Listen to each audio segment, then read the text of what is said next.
حدیث پاک میں آتا ہے، سیدنا ابن عباس رضی اللہ عنہما فرماتے ہیں، جو بندہ سبحان اللہ و بحمدہ 1000 مرتبہ پڑھ لے، سبحان اللہ و بحمدہ 1000 مرتبہ پڑھ لے، اس بندے نے اپنے آپ کو اللہ سے خرید کر آزاد کر لیا، اپنے آپ کو جہنم سے بری کروا لیا۔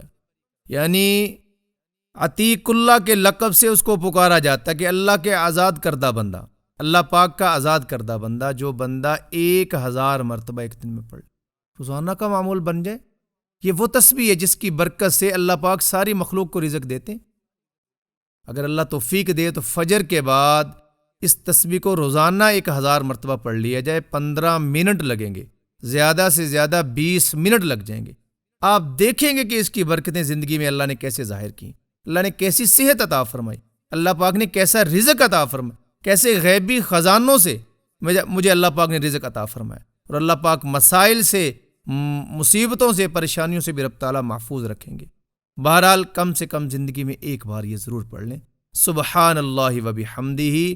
یہ بندہ اللہ کے آزاد کردہ بندوں میں، یعنی جہنم سے بری کردہ بندوں میں شمار ہو جاتا ہے جب 1000 مرتبہ پڑھ لیتے ہیں۔